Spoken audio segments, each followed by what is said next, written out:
Bonjour à vous les petits cinéphiles et aujourd'hui on se retrouve pour la critique de Kaamelott premier volet. Et on peut dire qu'on l'aura attendu longtemps, très longtemps. Il a été maintes fois repoussé à cause de la pandémie de la Covid-19 et hier soir j'ai enfin pu le voir. 12 ans d'attente quand même. Alors récemment j'ai revu l'intégralité de la série et je peux dire que pour moi Alexandre Astier est devenu un maître de la comédie française en créant des personnages tellement drôles et marquants qui restent dans nos mémoires, devenant ainsi un digne héritier d'un Michel Audiard ou alors d'un Louis de Funès. Alors j'aime énormément toutes les saisons de la série, mais j'aime particulièrement les saisons 5 et 6 qui avaient opéré un véritable virage au niveau du scénario, passant d'une série à sketch à la caméra café à une véritable série à part entière. Même si l'humour était toujours aussi présent, on ressentait de véritables enjeux scénaristiques et l'histoire prenait une tournure assez sombre, assez inattendue, mais néanmoins plaisante. Aussi, j'apprécie le génie du créateur et le remercie pour son perfectionnisme. Alors, que vaut ce long métrage? Déjà, de quoi ça parle? 10 ans se sont écoulés depuis la fuite du roi Arthur et la prise de pouvoir de Lancelot qui fait régner une véritable terreur sur le royaume de Kaamelott.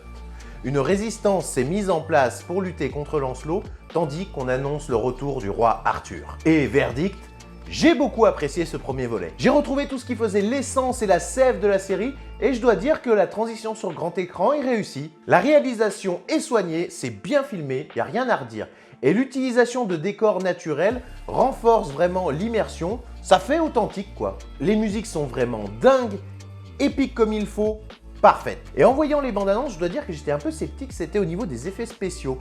Et à part quelques petits plans par-ci par-là, je dois dire que j'ai été plutôt convaincu et je veux dire bravo à l'équipe technique qui s'est occupée des effets spéciaux. Le casting est plutôt bien étoffé, on retrouve la plupart des comédiens de l'univers de Kaamelott et les petits nouveaux en la présence de Clovis Cornillac, Guillaume Gallienne et surtout Sting s'en sortent vraiment bien. L'alchimie entre les différents personnages est toujours aussi palpable, comme si on ne les avait jamais quittés depuis 10 ans. Et ça, c'est plutôt émouvant dans un sens. Les dialogues sont toujours aussi savoureux, ça n'a rien perdu de sa superbe.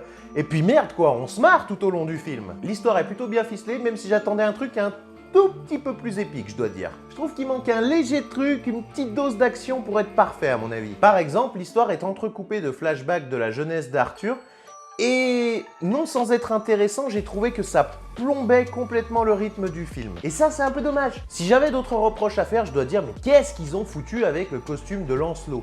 Il est moche! Oh, puis l'acteur a dû s'emmerder à tourner avec ça, il a toujours la bouche couverte. Et en fait, j'ai pas vu d'intérêt à ce costume quoi. De plus, Astier avait déclaré qu'on pouvait aisément voir son film sans avoir vu la série. Et pour moi, c'est faux. Ici, justement, t'es content de retrouver les mêmes tronches que tu connais, les mêmes blagues que tu connais, et de voir l'évolution des personnages depuis 10 ans. Donc pour un néophyte qui ne connaît pas l'univers, je sais pas si tu le vis vraiment à fond.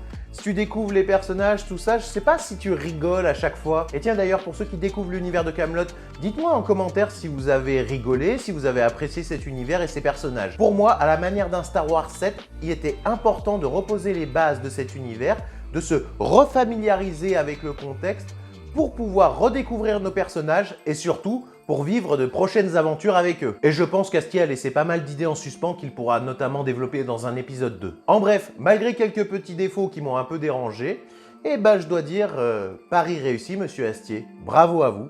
Et je dois dire que ça faisait longtemps que j'avais pas autant rigolé dans une salle de cinéma. Alors je vous conseille fortement d'aller le voir en salle. D'ailleurs, je lance un appel, je suis disponible pour tourner dans l'épisode 2.